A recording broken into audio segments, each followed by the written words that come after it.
Merci de nous choisir pour vous informer. Madame, Monsieur, bonsoir et bienvenue à cette grande édition du journal sur Mondico Télévision dont voici l'ossature.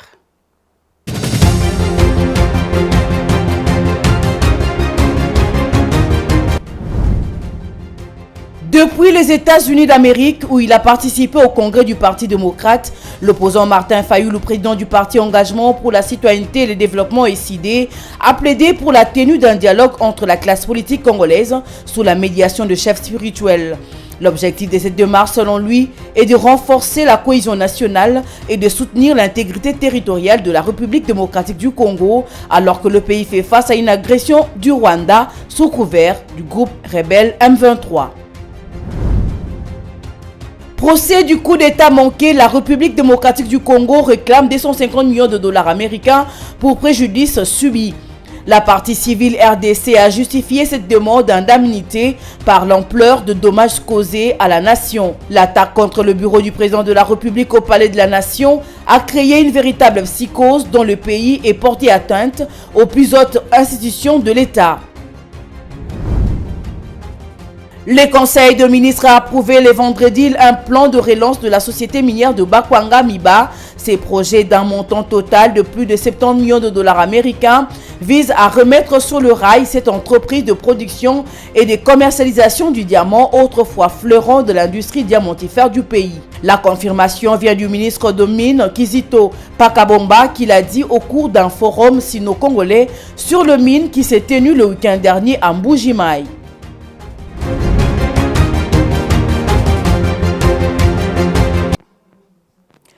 Une fois de plus, bonsoir. Nous l'annoncions dans le sommaire. Les collectifs d'avocats de la République démocratique du Congo a réclamé la somme de 250 millions de dollars américains en dédommagement de préjudices moraux subis lors de la tentative de coup d'État menée par Christian Malanga et ses complices.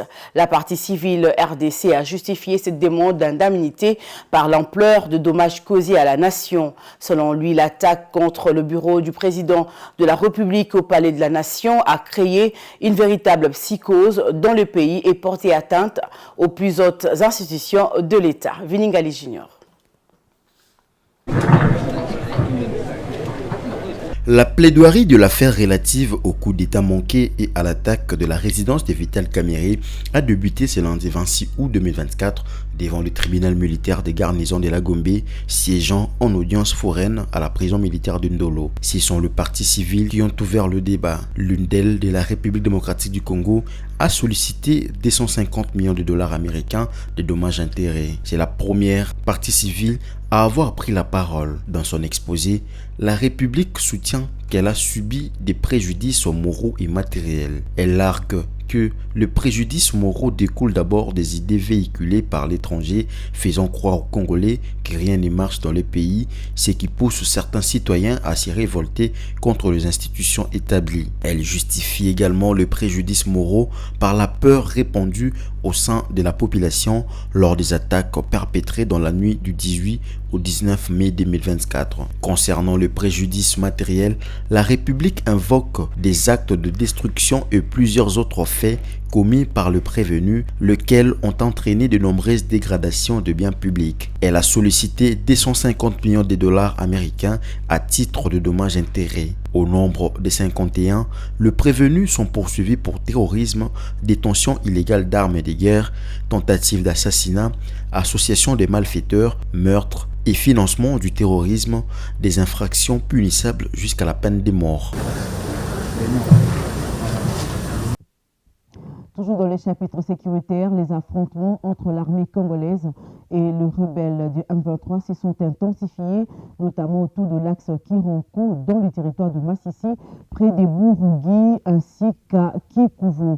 La montée plutôt de violence suscite une inquiétude particulière le long de l'axe Matembe-Kirumba, situé à environ une centaine de kilomètres de Goma. Merveille Lobéa, pour le détail.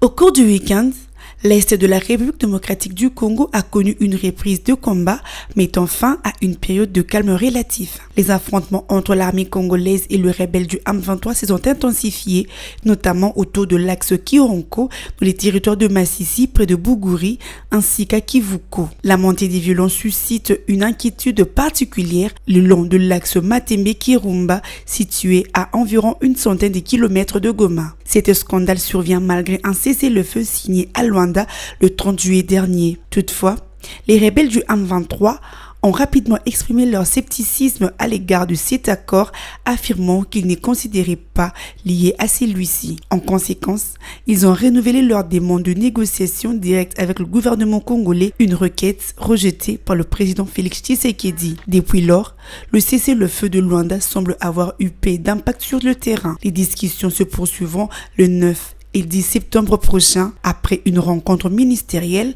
du 20 au 22 août qui n'a pas permis d'avancées significatives.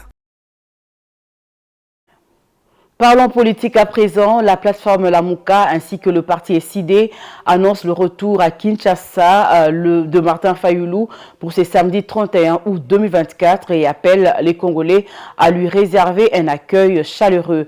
Depuis les États-Unis, le président de l'ECD a plaidé pour la cohésion et la tenue d'un dialogue entre la classe politique sous la médiation de chefs spirituels, dans l'objectif de renforcer la cohésion nationale et de soutenir l'intégrité territoriale de la République démocratique du Congo, alors que le pays fait face à une agression du Rwanda sous couvert de rebelles du M23. Suivi.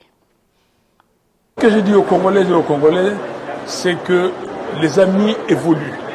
Les autres pays évoluent et nous régressons. On ne stagne pas, mais on régresse. Et il nous faut une chose, une seule chose, la cohésion nationale. Comme nous avons dit à l'ECD lors de notre congrès à Kisangani, Congo Ekolo Moko, nous voulons être un avec un pays uni, indivisible. Et c'est ça le message que je ramène. Et je dis à mes concitoyens, je dis à mes compatriotes que rien ne sert à nous diviser. Ça ne sert à rien. Ceux qui ont le pouvoir doivent savoir que le pouvoir appartient au peuple. C'est le peuple qui donne le pouvoir. Même si eux, ils ont usurpé le pouvoir, ils doivent savoir exactement ce qu'ils sont. Et aujourd'hui, la solution est la seule, c'est qu'on se mette autour d'une table, nous tous, parties prenantes, autour de nos chefs spirituels. Les chefs spirituels ont montré qu'ils sont prêts à nous recevoir, et pour qu'on parle du Congo, qu'on parle de la cohésion nationale, qu'on parle de l'intégrité territoriale de notre pays. Nous sommes attaqués par le Rwanda. Il y a des pays qui sont contre nous. Il faut qu'on se mette ensemble, comme un seul homme, comme une seule femme, pour contre-attaquer avec un esprit d'engagement, avec un esprit patriotique, nous mettre ensemble. Et si nous sommes ensemble, personne ne pourra nous battre. Et c'est cet engagement et c'est cette guerre de cohésion que nous voulons mener. Et deuxièmement, nous devons nous dire que le pouvoir, c'est le peuple qui le donne. Et comment accéder au pouvoir et demain avoir des institutions légitimes. Parce que aujourd'hui, nos institutions ne sont pas légitimes. Et c'est ce que j'ai dit aux Congolais. Tout à fait autre chose, incendie survenu au marché de la Liberté au pavillon 5 dans la nuit du samedi 24 au dimanche 25 août dans la commune de Massina. Judith Souminois, chef du gouvernement, accompagné de quelques membres du gouvernement, les commissaires divisionnaires adjoints de la police ville de Kinshasa ainsi que le gouverneur de la ville se sont rendus sur place afin de constater le dégât. Le gouvernement promet une assistance aux sinistrés où près de 100 étalages et marchandises ont été réduits en cendres. La cause de cet incendie n'est pas encore connue, mais les témoins renseignent qu'un mauvais raccordement du câble électrique serait à la base de cet incendie. Suivi. Le gouvernement congolais a promis de trouver des solutions aux préoccupations des commerçants victimes de l'incendie du marché de la Liberté survenu dans la nuit de samedi 24 au dimanche 25 août 2024 dans la commune de Massina, à l'est de la ville de Kinshasa, capitale de la République démocratique du Congo. C'est la première ministre Judith Suminwa Tuluka qui a fait cette déclaration après la visite de compassion qu'elle a effectuée auprès de sinistrés le dimanche 25 août 2024. La chef du gouvernement s'y est rendue après l'incendie qui s'est déclaré au pavillon 5 de ces lieux de commerce, causant plusieurs dégâts matériels, marchandises et autres biens de valeur totalement calcinés et irrécupérables. Accompagné du vice-premier ministre, au ministre de l'Intérieur Jacquemain Chabani, du ministre de la Santé publique Samuel Roger Kamba et du gouverneur de la ville de Kinshasa Daniel Bumba, la première ministre a été attentive aux doléances exprimées par les vendeurs ayant perdu leurs biens, bravant le flamme de l'incendie encore visible dans le décombre et sous une chaleur accablante provoquée par la fumée des objets calcinés. Judith Suminwa a échangé avec les commerçants qui ont exprimé tous leurs problèmes de ces marchés. En réponse à leurs doléances, la chef de l'exécutif a promis des solutions dans un délai raisonnable afin d'aider ces commerçants qui ont tout perdu. Quand j'ai appris qu'un incendie s'est produit dans ces marchés, j'ai eu très mal parce que je sais que les commerçants qui vendent dans les marchés sont parmi les personnes qui soutiennent notre économie. C'est vrai qu'ils sont dans l'informel et nous étudions comment les sortir de là. En dépit de cela, ils soutiennent notre économie. Donc, c'était important pour moi de venir constater les dégâts. Je suis entré au pavillon 5 où presque tout est parti en fumée. Il y a plus ou moins 100 tables là-bas, si pas plus. Même ceux qui gardent leurs marchandises là-bas ont tout perdu. C'était donc important pour moi de constater les dégâts, mais voir surtout comment les aider. Heureusement, nous n'avons pas eu de perte en vies humaines. Alors, pour trouver des solutions, nous devons y aller en ordre. J'ai demandé aux représentants des détaillants et des grossistes de constituer une délégation qui viendra discuter avec moi demain à la primature. Des listes de tous les sinistrés seront dressées avec leur numéro de téléphone. Je suis venu avec les ministres de la Santé puisque nous avons de problèmes sanitaires, notamment l'épidémie des Mpox. C'est important pour un milieu comme celui-ci de sensibiliser les personnes qui s'y trouvent pour combattre cette maladie. Une commission a été mise en place afin de réfléchir autour de la situation et voir comment aider ses compatriotes touchés par cet incendie. En éducation, le climat universitaire à Kinshasa est en ébullition après les revendications des étudiants de l'Institut national des bâtiments et des travaux publics, INBTP. C'est au tour de l'Université pédagogique nationale UPN de connaître des tensions palpables. Ce lundi 26 août 2024, les étudiants frustrés et en colère ont bloqué la route principale menant à leur campus. Ils réclament le départ de la rectrice et de l'ensemble de son administration. Cette situation, loin d'être un incident isolé, s'inscrit dans un contexte plus large d'exaspération croissante face à la gestion des établissements d'enseignement supérieur en République démocratique du Congo. Merveille Loabeya pour les détails. Les étudiants de l'UPN, tout comme ceux de l'INBTP, dénoncent non seulement le manque de ressources et d'infrastructures adéquates, mais également une administration jugée déconnectée de réalités sur terrain. Leurs revendications portent sur des problèmes cruciaux tels que l'inefficacité de cours, l'absence des matériels pédagogiques et le manque de soutien aux initiatives étudiantes. Les étudiants qui représentent l'avenir du pays ne se contentent plus de faire entendre leur voix par des mots. Ils prennent l'initiative de bloquer les routes pour attirer l'attention sur des problèmes qui le touchent directement. Cette approche, bien que disruptive, souligne une impatience légitime face à des promesses non tenues et à une gestion qui semble figée dans le temps. La situation à l'UPN n'est pas unique.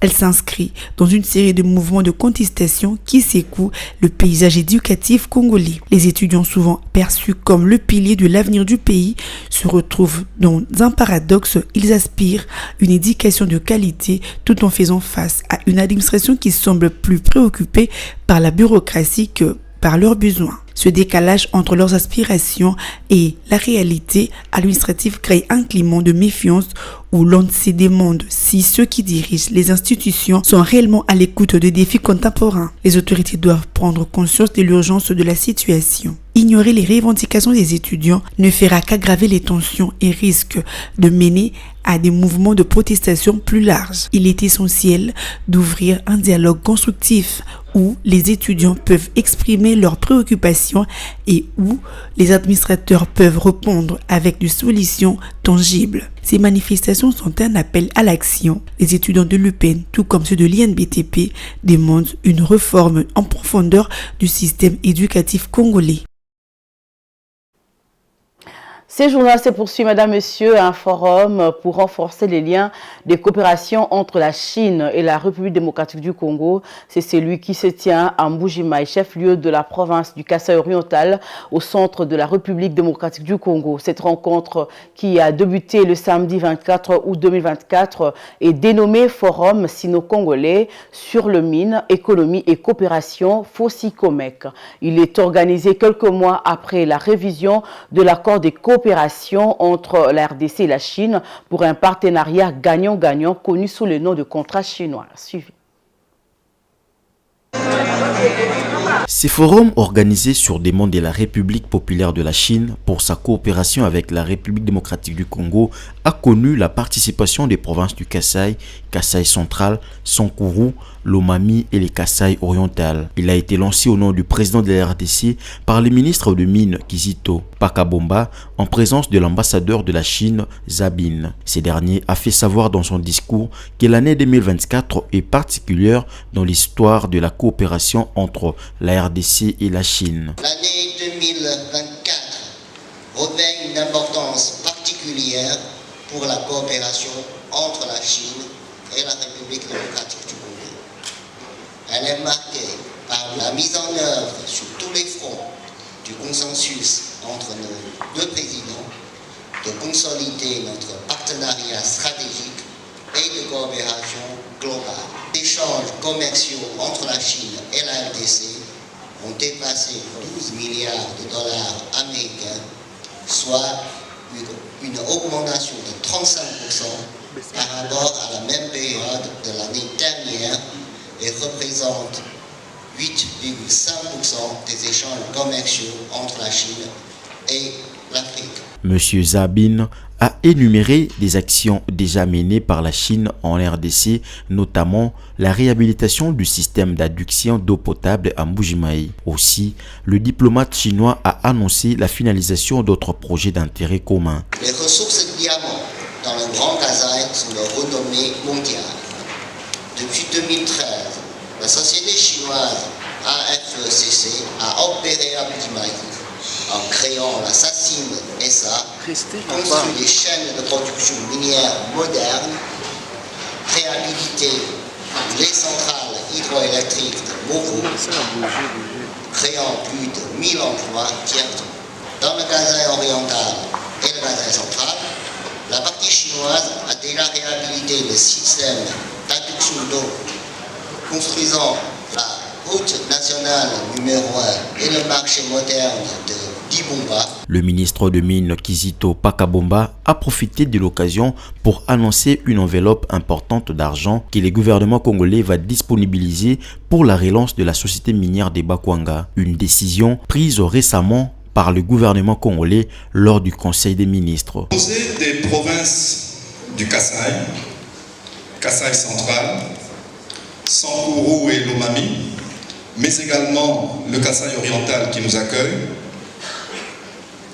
L'espace Grand Kasaï représente une entité stratégique non seulement par sa vaste superficie, mais aussi par ses ressources naturelles et abondantes, mais également diversifiées. Dans le secteur des mines, l'or, le diamant, le coltan et bien d'autres minerais que renferme ce sol nourrissent de grandes ambitions pour la relance économique du pays. Mais au-delà des richesses souterraines, cet espace est également doté d'un potentiel agricole colossal. Cependant, Je suis heureux de vous annoncer aujourd'hui une très grande nouvelle.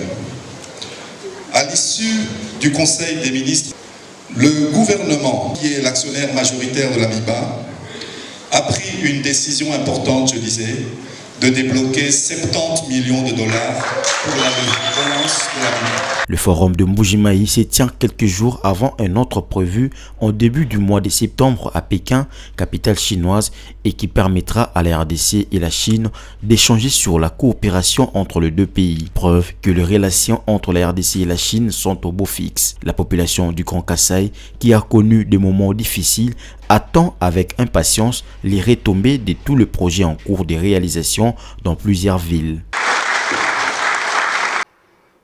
Restons toujours dans cette province pour la cérémonie de la pose de la première pierre pour la construction de la cimenterie Kasai Semantsas qui a eu lieu le samedi 24 août 2024 à Kabwe, secteur de Sangou, dans le territoire de Katanda, en la province du Kasaï oriental, au centre de la République démocratique du Congo, en présence du gouverneur du Grand Kasaï, de l'ambassadeur de la Chine en RDC, Zhao Bin, du ministre de l'Agriculture, du ministre de Mines et celui de l'Industrie, représentant spécial du président de la République. Suivez.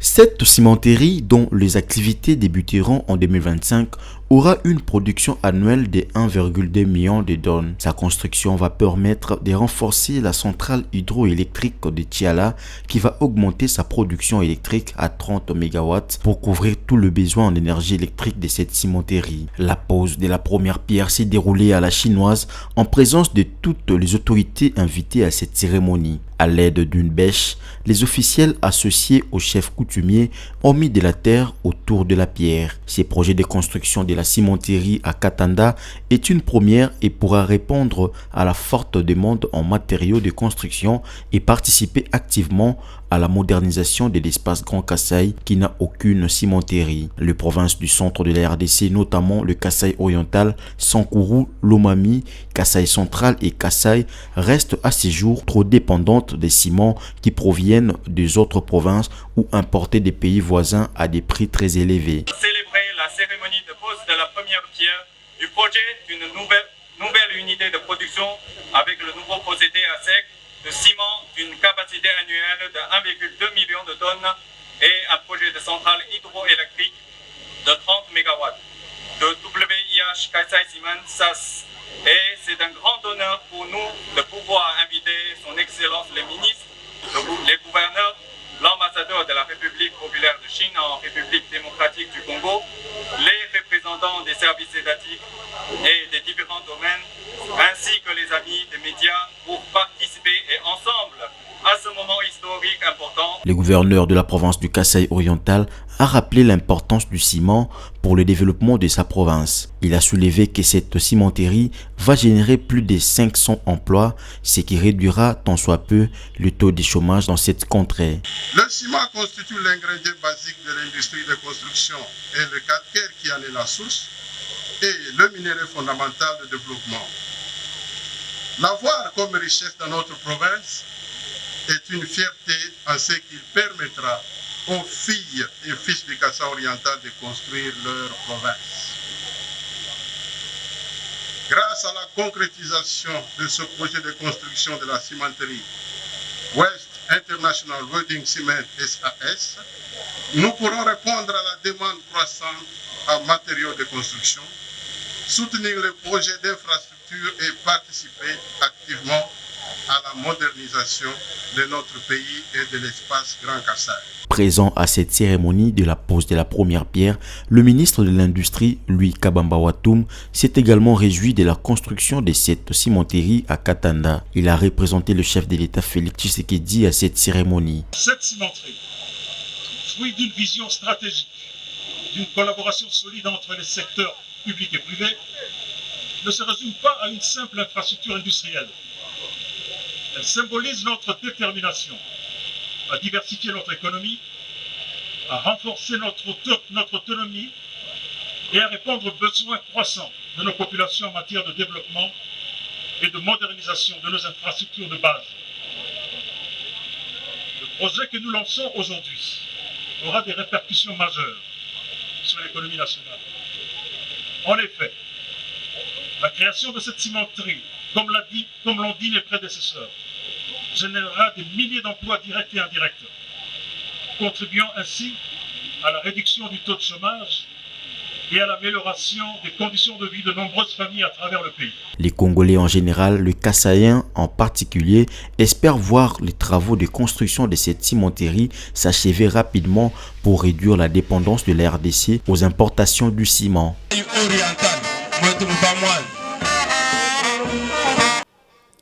Et puis en dehors de nos frontières au Mozambique, la campagne électorale en vue des élections générales du 9 octobre a démarré le samedi 24 août.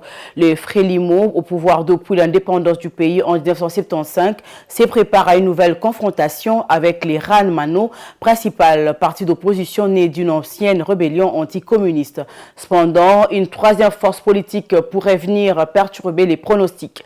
Venancio Mondlane, candidat indépendant, dont la présence pourrait bien redistribuer les cartes. Merveille Labia. Philippe Nyusi, le président sortant, ne brigue pas de nouveaux mandats, laissant la place à Daniel Chapo pour représenter le Frélimo. Oussoufo Monade conduira le Renamo, c'est Venancio Mondlane avec son programme anticorruption qui pourrait surprendre les électeurs. Les débats seront largement concentrés sur les inégalités sociales et le conflit dans la région de Cabo Delgado. Concernant la crise au Cabo Delgado, le Frélimo a toujours refusé d'engager de négociations avec le faction djihadiste alors que l'opposition prône le dialogue et met l'accent sur l'importance d'aborder les racines sociales du conflit. Les questions liées au salaire et au coût de la vie seront également au cœur de cette campagne, dans un contexte où l'écart se creuse entre les élites urbaines et les communautés rurales.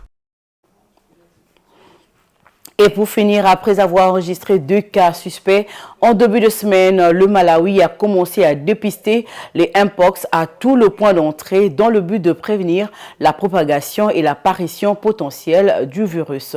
Les visiteurs devront se soumettre à un dépistage dans les aéroports et aux postes frontières. Le Malawi est l'un des rares pays d'Afrique australe à avoir réussi jusqu'à présent à éviter une épidémie de variole. Commentaire de Merveille Labia, une fois de plus. Le dépistage de la variole est devenu obligatoire, y compris dans les aéroports internationaux, et fait partie d'un ensemble des mesures préventives. Jusqu'à présent, 2 cas suspects de variole sont en attente de résultats d'analyse de laboratoire, dont un homme de 31 ans traité à l'hôpital et un garçon de 17 ans soigné à domicile. Mais le pays se prépare à l'éventualité d'un scénario catastrophe. Le ministère de la Santé du pays a également mis en place une unité de diagnostic mobile dans un hôpital de Lilongwe, la capitale du pays. Dans le cadre de mesures d'atténuation, les autorités ont également lancé des campagnes de sensibilisation à la variole, notamment par l'intermédiaire des réseaux de santé communautaires. Pour l'instant, le dépistage au point d'entrée reste la première ligne de défense afin que les cas de variole puissent être détectés rapidement et traités avec l'urgence qui le requiert. Fin de cette session d'information, mais pour ceux qui nous ont pris en cours, tout de suite, les rappels des titres.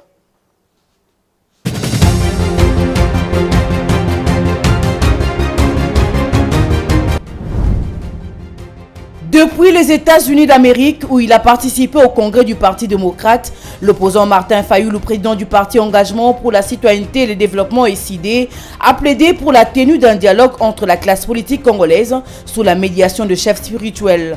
L'objectif de cette démarche, selon lui, est de renforcer la cohésion nationale et de soutenir l'intégrité territoriale de la République démocratique du Congo, alors que le pays fait face à une agression du Rwanda sous couvert du groupe rebelle M23. Procès du coup d'État manqué, la République démocratique du Congo réclame 250 millions de dollars américains pour préjudice subi.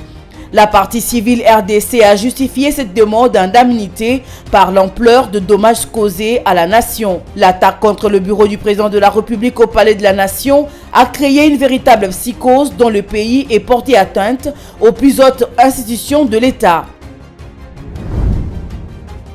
Le Conseil de ministres a approuvé le vendredi un plan de relance de la société minière de Bakwanga Miba. Ces projets d'un montant total de plus de 70 millions de dollars américains visent à remettre sur le rail cette entreprise de production et de commercialisation du diamant, autrefois fleuron de l'industrie diamantifère du pays. La confirmation vient du ministre de Mines, Kizito Pakabomba, qui l'a dit au cours d'un forum sino-congolais sur le mine qui s'est tenu le week-end dernier à Mbuji-Mayi.